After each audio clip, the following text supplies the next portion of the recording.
उत्तर प्रदेश की धरती से निकला एक ऐसा युवा जिसने दलितों की आवाज़ उठाई, सड़कों से आंदोलन शुरू किया और संसद तक पहुंच गया। लोग उन्हें रावण कहते हैं, समर्थक उन्हें संविधान का सिपाही मानते हैं। वो हैं चंद्रशेखर आज़ाद। हाँ दोस्तों, नमस्कार, स्वागत है आपका हमारे यूट्यूब चैनल में। आज की वीडियो में हम जानेंगे उनकी पूरी कहानी, संघर्ष, आंदोलन, राजनीतिक तक का सफ़र।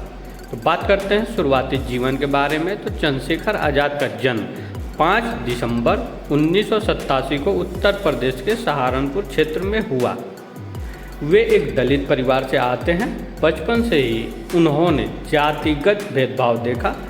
यही अनुभव आगे चलकर उनके आंदोलन की वजह बना। बात करते हैं दोस्तों इनके पढ़ाई और कानून। तो उन्होंने ग्रेजुएशन और फिर लॉ की पढ़ाई की। पढ़ाई के दौरान उन्हें डॉक्टर भीमराव अंबेडकर के विचारों से प्रेरणा मिली। धीरे धीरे उनका झुकाव सोशल एक्टिविटी की तरफ बढ़ा। तो दोस्तों कहा जाता है कि स्कूल और सोसाइटी में भेदभाव देखकर वे अंदर से बहुत परेशान रहते थे। उन्होंने तय किया कि वे चुप नहीं बैठेंगे। अन्याय देखने के बाद चुप रहना भी गलत होता है दोस्तों। तो बात करते हैं दोस्तों रावण नाम कैसे मिला। तो उन्होंने अपने नाम के साथ रावण जोड़ना शुरू किया। उनका कहना था कि समाज में जिन प्रतीकों को गलत बताया गया उन्हें नए नज़रिए से देखने की ज़रूरत है। इसी वजह से वे चर्चा में आने लगे।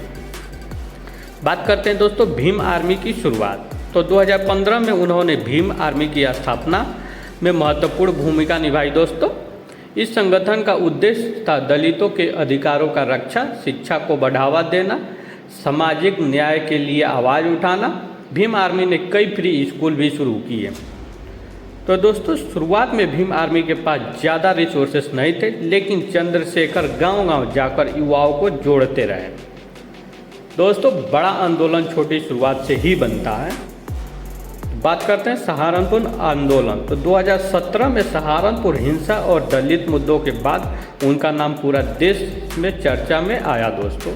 इसके बाद उन्हें गिरफ्तार भी किया गया, उन पर NSA तक लगाया गया, लेकिन उनके सपोर्टर्स का कहना था कि वे दलितों की आवाज़ उठा रहे हैं। तो दोस्तों बात करते हैं जेल और संघर्ष। तो उन्होंने करीब 1 साल तक जेल में समय बिताया, लेकिन जेल से बाहर आने के बाद उनकी पॉपुलैरिटी और बढ़ गई। बड़ी संख्या में युवा उनके साथ जुड़ने लगे। दोस्तों दिल्ली के जंतर मंतर पर उनकी रैली में हजारों लोग पहुंचे। इसके बाद लोग उन्हें नया दलित युवा चेहरा कहने लगे। दोस्तों अगर जनता साथ हो तो आवाज़ दूर तक जाती है। बात करते हैं राजनीतिक में एंट्री। तो 2020 में उन्होंने आज़ाद समाज पार्टी की स्थापना की। उनका कहना था कि सिर्फ आंदोलन नहीं, अब राजनीति भी भागीदारी जरूरी है। बात करते हैं दोस्तों CAA और आंदोलन। तो उन्होंने CAA NRC के खिलाफ भी आंदोलन किया। इससे वे नेशनल पॉलिटिक्स में और ज़्यादा चर्चा में आ गए दोस्तों। बात करते हैं संसद का सफ़र।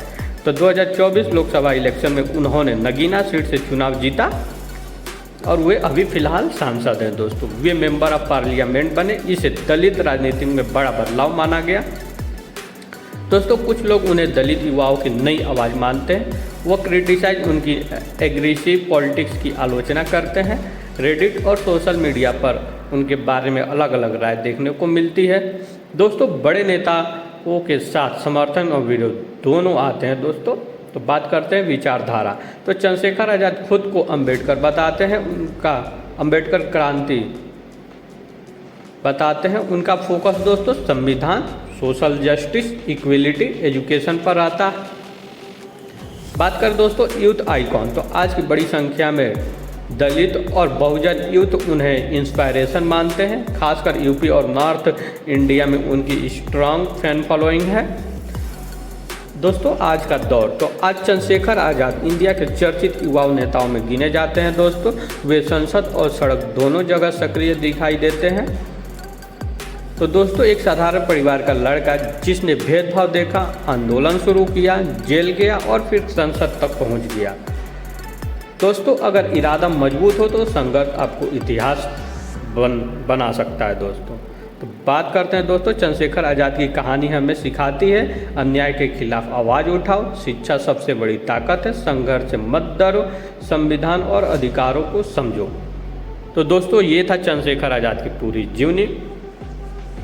अगर आपको अच्छा लगे तो लाइक करें, कमेंट करें, शेयर करें, हमारे यूट्यूब चैनल को सब्सक्राइब करें। फिर मिलेंगे दोस्तों नेक्स्ट वीडियो में किसी अन्य बायोग्राफी के साथ। तब तक के लिए जय हिंद, जय भारत।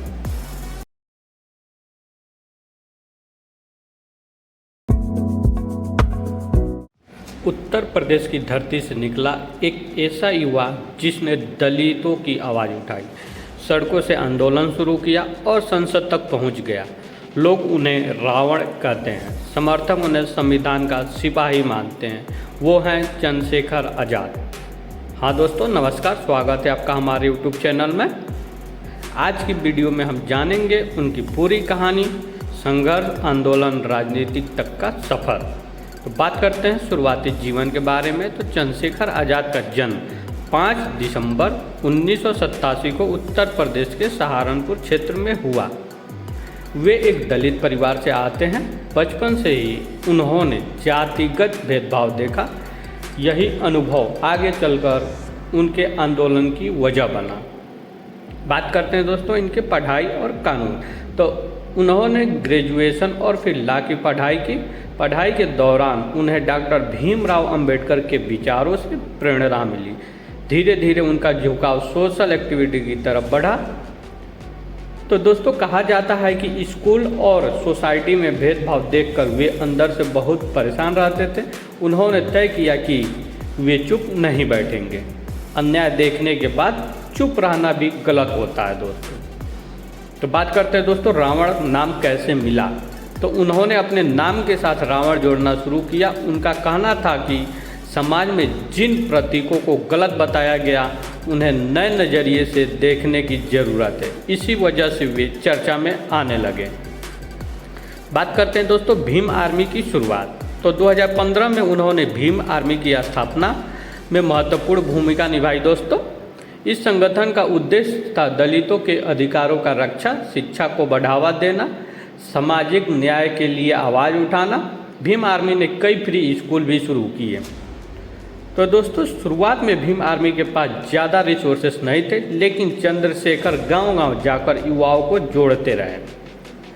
दोस्तों बड़ा आंदोलन छोटी शुरुआत से ही बनता है।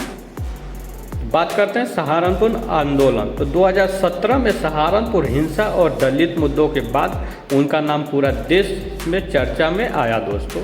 इसके बाद उन्हें गिरफ्तार भी किया गया, उन पर NSA तक लगाया गया, लेकिन उनके सपोर्टर्स का कहना था कि वे दलितों की आवाज़ उठा रहे हैं। तो दोस्तों बात करते हैं जेल और संघर्ष। तो उन्होंने करीब 1 साल तक जेल में समय बिताया, लेकिन जेल से बाहर आने के बाद उनकी पॉपुलैरिटी और बढ़ गई। बड़ी संख्या में युवा उनके साथ जुड़ने लगे। दोस्तों दिल्ली के जंतर मंतर पर उनकी रैली में हजारों लोग पहुँचे। इसके बाद लोग उन्हें नया दलित युवा चेहरा कहने लगे। दोस्तों अगर जनता साथ हो तो आवाज़ दूर तक जाती है। बात करते हैं राजनीतिक में एंट्री। तो 2020 में उन्होंने आज़ाद समाज पार्टी की स्थापना की। उनका कहना था कि सिर्फ आंदोलन नहीं, अब राजनीति भी भागीदारी जरूरी है। बात करते हैं दोस्तों CAA और आंदोलन। तो उन्होंने CAA NRC के खिलाफ भी आंदोलन किया। इससे वे नेशनल पॉलिटिक्स में और ज़्यादा चर्चा में आ गए दोस्तों। बात करते हैं संसद का सफ़र। तो 2024 लोकसभा इलेक्शन में उन्होंने नगीना सीट से चुनाव जीता और वे अभी फिलहाल सांसद हैं दोस्तों। वे मेंबर ऑफ पार्लियामेंट बने। इसे दलित राजनीति में बड़ा बदलाव माना गया दोस्तों। कुछ लोग उन्हें दलित युवाओं की नई आवाज़ मानते हैं। वो क्रिटिसाइज उनकी एग्रेसिव पॉलिटिक्स की आलोचना करते हैं। रेडिट और सोशल मीडिया पर उनके बारे में अलग अलग राय देखने को मिलती है दोस्तों। बड़े नेताओं के साथ समर्थन और विरोध दोनों आते हैं दोस्तों। तो बात करते हैं विचारधारा। तो चंद्रशेखर आज़ाद खुद को अंबेडकर बताते हैं। उनका अंबेडकर क्रांति बताते हैं। उनका फोकस दोस्तों संविधान, सोशल जस्टिस, इक्वलिटी, एजुकेशन पर रहता है। बात करें दोस्तों यूथ आइकॉन। तो आज की बड़ी संख्या में दलित और बहुजन यूथ उन्हें इंस्पायरेशन मानते हैं। खासकर यूपी और नॉर्थ इंडिया में उनकी स्ट्रांग फैन फॉलोइंग है। दोस्तों आज का दौर तो आज चंद्रशेखर आज़ाद इंडिया के चर्चित युवा नेताओं में गिने जाते हैं। दोस्तों वे संसद और सड़क दोनों जगह सक्रिय दिखाई देते हैं। तो दोस्तों एक साधारण परिवार का लड़का जिसने भेदभाव देखा, आंदोलन शुरू किया, जेल गया और फिर संसद तक पहुंच गया। दोस्तों अगर इरादा मजबूत हो तो संघर्ष आपको इतिहास बना सकता है। दोस्तों तो बात करते हैं दोस्तों चंद्रशेखर आज़ाद की कहानी हमें सिखाती है अन्याय के खिलाफ आवाज़ उठाओ, शिक्षा सबसे बड़ी ताकत है, संघर्ष से मत डरो, संविधान और अधिकारों को समझो।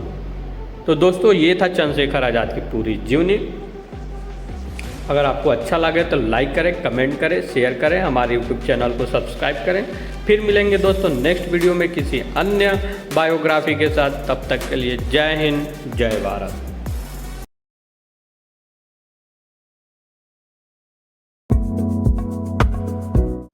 उत्तर प्रदेश की धरती से निकला एक ऐसा युवा जिसने दलितों की आवाज़ उठाई, सड़कों से आंदोलन शुरू किया और संसद तक पहुंच गया। लोग उन्हें रावण कहते हैं, समर्थक उन्हें संविधान का सिपाही मानते हैं। वो हैं चंद्रशेखर आज़ाद। हाँ दोस्तों नमस्कार, स्वागत है आपका हमारे यूट्यूब चैनल में। आज की वीडियो में हम जानेंगे उनकी पूरी कहानी, संघर्ष, आंदोलन, राजनीतिक तक का सफ़र। तो बात करते हैं शुरुआती जीवन के बारे में। तो चंद्रशेखर आज़ाद का जन्म 5 दिसंबर 1987 को उत्तर प्रदेश के सहारनपुर क्षेत्र में हुआ। वे एक दलित परिवार से आते हैं। बचपन से ही उन्होंने जातिगत भेदभाव देखा। यही अनुभव आगे चलकर उनके आंदोलन की वजह बना। बात करते हैं दोस्तों इनके पढ़ाई और कानून। तो उन्होंने ग्रेजुएशन और फिर लॉ की पढ़ाई की। पढ़ाई के दौरान उन्हें डॉक्टर भीमराव अंबेडकर के विचारों से प्रेरणा मिली। धीरे धीरे उनका झुकाव सोशल एक्टिविटी की तरफ बढ़ा। तो दोस्तों कहा जाता है कि स्कूल और सोसाइटी में भेदभाव देखकर वे अंदर से बहुत परेशान रहते थे। उन्होंने तय किया कि वे चुप नहीं बैठेंगे। अन्याय देखने के बाद चुप रहना भी गलत होता है दोस्तों। तो बात करते हैं दोस्तों रावण नाम कैसे मिला। तो उन्होंने अपने नाम के साथ रावण जोड़ना शुरू किया। उनका कहना था कि समाज में जिन प्रतीकों को गलत बताया गया उन्हें नए नज़रिए से देखने की ज़रूरत है। इसी वजह से वे चर्चा में आने लगे। बात करते हैं दोस्तों भीम आर्मी की शुरुआत। तो 2015 में उन्होंने भीम आर्मी की स्थापना में महत्वपूर्ण भूमिका निभाई। दोस्तों इस संगठन का उद्देश्य था दलितों के अधिकारों का रक्षा, शिक्षा को बढ़ावा देना, सामाजिक न्याय के लिए आवाज़ उठाना। भीम आर्मी ने कई फ्री स्कूल भी शुरू किए। तो दोस्तों शुरुआत में भीम आर्मी के पास ज़्यादा रिसोर्सेस नहीं थे, लेकिन चंद्रशेखर गांव-गांव जाकर युवाओं को जोड़ते रहे। दोस्तों बड़ा आंदोलन छोटी शुरुआत से ही बनता है। बात करते हैं सहारनपुर आंदोलन। तो 2017 में सहारनपुर हिंसा और दलित मुद्दों के बाद उनका नाम पूरा देश में चर्चा में आया। दोस्तों इसके बाद उन्हें गिरफ्तार भी किया गया, उन पर NSA तक लगाया गया, लेकिन उनके सपोर्टर्स का कहना था कि वे दलितों की आवाज़ उठा रहे हैं। तो दोस्तों बात करते हैं जेल और संघर्ष। तो उन्होंने करीब 1 साल तक जेल में समय बिताया, लेकिन जेल से बाहर आने के बाद उनकी पॉपुलैरिटी और बढ़ गई। बड़ी संख्या में युवा उनके साथ जुड़ने लगे। दोस्तों दिल्ली के जंतर मंतर पर उनकी रैली में हजारों लोग पहुँचे। इसके बाद लोग उन्हें नया दलित युवा चेहरा कहने लगे। दोस्तों अगर जनता साथ हो तो आवाज़ दूर तक जाती है। बात करते हैं राजनीतिक में एंट्री। तो 2020 में उन्होंने आज़ाद समाज पार्टी की स्थापना की। उनका कहना था कि सिर्फ आंदोलन नहीं, अब राजनीति भी भागीदारी जरूरी है। बात करते हैं दोस्तों CAA और आंदोलन। तो उन्होंने CAA NRC के खिलाफ भी आंदोलन किया। इससे वे नेशनल पॉलिटिक्स में और ज़्यादा चर्चा में आ गए। दोस्तों बात करते हैं संसद का सफ़र। तो 2024 लोकसभा इलेक्शन में उन्होंने नगीना सीट से चुनाव जीता और वे अभी फ़िलहाल सांसद हैं। दोस्तों वे मेंबर ऑफ पार्लियामेंट बने। इसे दलित राजनीति में बड़ा बदलाव माना गया। दोस्तों कुछ लोग उन्हें दलित युवाओं की नई आवाज़ मानते हैं। वो क्रिटिसाइज उनकी एग्रेसिव पॉलिटिक्स की आलोचना करते हैं। रेडिट और सोशल मीडिया पर उनके बारे में अलग अलग राय देखने को मिलती है। दोस्तों बड़े नेताओं के साथ समर्थन और विरोध दोनों आते हैं। दोस्तों तो बात करते हैं विचारधारा। तो चंद्रशेखर आज़ाद खुद को अंबेडकर बताते हैं, उनका अंबेडकर क्रांति बताते हैं। उनका फोकस दोस्तों संविधान, सोशल जस्टिस, इक्वलिटी, एजुकेशन पर रहता है। बात करें दोस्तों यूथ आइकॉन, तो आज की बड़ी संख्या में दलित और बहुजन यूथ उन्हें इंस्पायरेशन मानते हैं। खासकर यूपी और नॉर्थ इंडिया में उनकी स्ट्रांग फैन फॉलोइंग है। दोस्तों आज का दौर, तो आज चंद्रशेखर आज़ाद इंडिया के चर्चित युवा नेताओं में गिने जाते हैं दोस्तों। वे संसद और सड़क दोनों जगह सक्रिय दिखाई देते हैं। तो दोस्तों एक साधारण परिवार का लड़का जिसने भेदभाव देखा, आंदोलन शुरू किया, जेल गया और फिर संसद तक पहुंच गया। दोस्तों अगर इरादा मजबूत हो तो संघर्ष आपको इतिहास बना सकता है दोस्तों। तो बात करते हैं दोस्तों चंद्रशेखर आज़ाद की कहानी हमें सिखाती है अन्याय के खिलाफ आवाज़ उठाओ, शिक्षा सबसे बड़ी ताकत है, संघर्ष से मत डरो, संविधान और अधिकारों को समझो। तो दोस्तों ये था चंद्रशेखर आज़ाद की पूरी जीवनी। अगर आपको अच्छा लगे तो लाइक करें, कमेंट करें, शेयर करें, हमारे यूट्यूब चैनल को सब्सक्राइब करें। फिर मिलेंगे दोस्तों नेक्स्ट वीडियो में किसी अन्य बायोग्राफी के साथ। तब तक के लिए जय हिंद, जय भारत। उत्तर प्रदेश की धरती से निकला एक ऐसा युवा जिसने दलितों की आवाज़ उठाई, सड़कों से आंदोलन शुरू किया और संसद तक पहुंच गया। लोग उन्हें रावण कहते हैं, समर्थक उन्हें संविधान का सिपाही मानते हैं। वो हैं चंद्रशेखर आज़ाद। हाँ दोस्तों नमस्कार, स्वागत है आपका हमारे यूट्यूब चैनल में। आज की वीडियो में हम जानेंगे उनकी पूरी कहानी, संघर्ष, आंदोलन, राजनीतिक तक का सफ़र। तो बात करते हैं शुरुआती जीवन के बारे में। तो चंद्रशेखर आज़ाद का जन्म 5 दिसंबर 1987 को उत्तर प्रदेश के सहारनपुर क्षेत्र में हुआ। वे एक दलित परिवार से आते हैं। बचपन से ही उन्होंने जातिगत भेदभाव देखा। यही अनुभव आगे चलकर उनके आंदोलन की वजह बना। बात करते हैं दोस्तों इनके पढ़ाई और कानून। तो उन्होंने ग्रेजुएशन और फिर लॉ की पढ़ाई की। पढ़ाई के दौरान उन्हें डॉक्टर भीमराव अंबेडकर के विचारों से प्रेरणा मिली। धीरे धीरे उनका झुकाव सोशल एक्टिविटी की तरफ बढ़ा। तो दोस्तों कहा जाता है कि स्कूल और सोसाइटी में भेदभाव देखकर वे अंदर से बहुत परेशान रहते थे। उन्होंने तय किया कि वे चुप नहीं बैठेंगे। अन्याय देखने के बाद चुप रहना भी गलत होता है दोस्तों। तो बात करते हैं दोस्तों रावण नाम कैसे मिला। तो उन्होंने अपने नाम के साथ रावण जोड़ना शुरू किया। उनका कहना था कि समाज में जिन प्रतीकों को गलत बताया गया उन्हें नए नज़रिए से देखने की ज़रूरत है। इसी वजह से वे चर्चा में आने लगे। बात करते हैं दोस्तों भीम आर्मी की शुरुआत। तो 2015 में उन्होंने भीम आर्मी की स्थापना में महत्वपूर्ण भूमिका निभाई दोस्तों। इस संगठन का उद्देश्य था दलितों के अधिकारों का रक्षा, शिक्षा को बढ़ावा देना, सामाजिक न्याय के लिए आवाज़ उठाना। भीम आर्मी ने कई फ्री स्कूल भी शुरू किए। तो दोस्तों शुरुआत में भीम आर्मी के पास ज़्यादा रिसोर्सेस नहीं थे, लेकिन चंद्रशेखर गांव-गांव जाकर युवाओं को जोड़ते रहे। दोस्तों बड़ा आंदोलन छोटी शुरुआत से ही बनता है। बात करते हैं सहारनपुर आंदोलन। तो 2017 में सहारनपुर हिंसा और दलित मुद्दों के बाद उनका नाम पूरा देश में चर्चा में आया दोस्तों। इसके बाद उन्हें गिरफ्तार भी किया गया, उन पर NSA तक लगाया गया, लेकिन उनके सपोर्टर्स का कहना था कि वे दलितों की आवाज़ उठा रहे हैं। तो दोस्तों बात करते हैं जेल और संघर्ष। तो उन्होंने करीब 1 साल तक जेल में समय बिताया, लेकिन जेल से बाहर आने के बाद उनकी पॉपुलैरिटी और बढ़ गई। बड़ी संख्या में युवा उनके साथ जुड़ने लगे। दोस्तों दिल्ली के जंतर मंतर पर उनकी रैली में हजारों लोग पहुँचे। इसके बाद लोग उन्हें नया दलित युवा चेहरा कहने लगे। दोस्तों अगर जनता साथ हो तो आवाज़ दूर तक जाती है। बात करते हैं राजनीतिक में एंट्री। तो 2020 में उन्होंने आज़ाद समाज पार्टी की स्थापना की।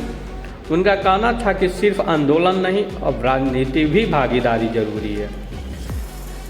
बात करते हैं दोस्तों CAA और आंदोलन। तो उन्होंने CAA NRC के खिलाफ भी आंदोलन किया। इससे वे नेशनल पॉलिटिक्स में और ज़्यादा चर्चा में आ गए दोस्तों। बात करते हैं संसद का सफ़र। तो 2024 लोकसभा इलेक्शन में उन्होंने नगीना सीट से चुनाव जीता। और वे अभी फ़िलहाल सांसद हैं दोस्तों। वे मेंबर ऑफ पार्लियामेंट बने, इसे दलित राजनीति में बड़ा बदलाव माना गया। दोस्तों कुछ लोग उन्हें दलित युवाओं की नई आवाज़ मानते हैं। वह क्रिटिसाइज उनकी एग्रेसिव पॉलिटिक्स की आलोचना करते हैं। रेडिट और सोशल मीडिया पर उनके बारे में अलग अलग राय देखने को मिलती है। दोस्तों बड़े नेताओं के साथ समर्थन और विरोध दोनों आते हैं दोस्तों। तो बात करते हैं विचारधारा। तो चंद्रशेखर आज़ाद खुद को अंबेडकर बताते हैं, उनका अंबेडकर क्रांति बताते हैं। उनका फोकस दोस्तों संविधान, सोशल जस्टिस, इक्वलिटी, एजुकेशन पर आता है।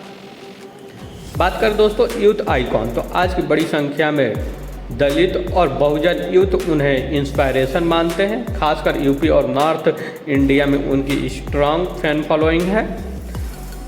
दोस्तों आज का दौर, तो आज चंद्रशेखर आज़ाद इंडिया के चर्चित युवा नेताओं में गिने जाते हैं दोस्तों। वे संसद और सड़क दोनों जगह सक्रिय दिखाई देते हैं। तो दोस्तों एक साधारण परिवार का लड़का जिसने भेदभाव देखा, आंदोलन शुरू किया, जेल गया और फिर संसद तक पहुंच गया। दोस्तों अगर इरादा मजबूत हो तो संघर्ष आपको इतिहास बना सकता है दोस्तों।